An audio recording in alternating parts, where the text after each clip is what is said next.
السلام علیکم دوستو، کیا حال خیر ہے؟ میں اس وقت ایک جنگل چاں میرے نال جناب علی حکیم راجہ مزمل صاحب تو وہ ایک چیز تو پیش کرنے لگے، ذرا اس کی تفصیل سنو۔ السلام علیکم معزز ناظرین، یہ اس کو طبی زبان میں کنکول بولتے ہیں۔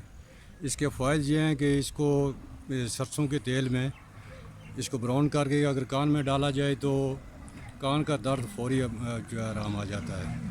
تو آج ہم ایک ٹور پر نکلے ہوئے ہیں، حکیم پرویز صاحب، اختر صاحب، میں ان کے ساتھ ہوں، اور یہ آج ہمارے علاقے میں آئے ہوئے ہیں تو ہم وزٹ کر رہے ہیں جو ہے جنگلوں کا۔ السلام علیکم ورحمۃ اللہ۔ دوستو، ایک جڑی ہے کنکول ایک گھاس ہے، اس کے اوپر یہ لگتا ہے کسی کیڑے کا رسوب ہے یا تھوک ہے یا کوئی چیز بھی، جو بھی اس کو کہہ سکتے ہیں آپ، پیشاب کہہ سکتے ہیں، کچھ بھی کہہ سکتے ہیں، یہ ہے کسی کیڑے کی پیداوار ہے یہ، تو وہ اس کو پیدا کرتا ہے اور یہ اس طرح ہو جاتا ہے، یہ موم کی طرح ہوتا ہے۔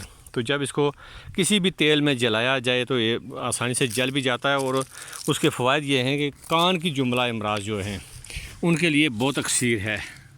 کان کا بند ہو جانا، کان کا درد ہونا، کان میں کیڑے پڑ جانا، کان میں جو ہے نا پھوڑے اور پھنسیاں ہو جانا، اس کو ٹھیک کرنے کے لیے یہ بہت اکثیر ہے۔ تو یہ بتانے کا مطلب ہے کہ جو طبیب ہیں ان کے لیے بہت خاص چیز ہے کہ کوئی کان کی بیماریوں کے لیے جو ہے نا بہت کم جو ہے جڑی بوٹیاں استعمال ہوتی ہیں، تو یہ ایک خاص چیز تھی جو کان کے لیے، اس کو بولتے بھی کنکول ہیں۔ تو کنکول کا معنی ہے کہ کان کے قریب ترین جو ہے، تو یہ کان کی جو اتنی بیماریاں اس کے لیے ایک بہت اکثیر چیز ہے۔ تو یہ جنگلوں میں گھاس کے اوپر ایسے جو ہے یہ مل جاتا ہے کہ جیسے گھاس کے اوپر ملتا ہے اور چھوٹی جھاڑیوں میں گھاس کے اوپر یہ مختلف جگہوں پر مل جاتا ہے، درخت پہ نہیں ملے گا۔ تو بڑے درخت پہ نہیں ہوتا ہے، یہ کوئی جڑی بوٹی نہیں ہے، لیکن یہ کیڑے کی پیدائش کردہ چیز ہے۔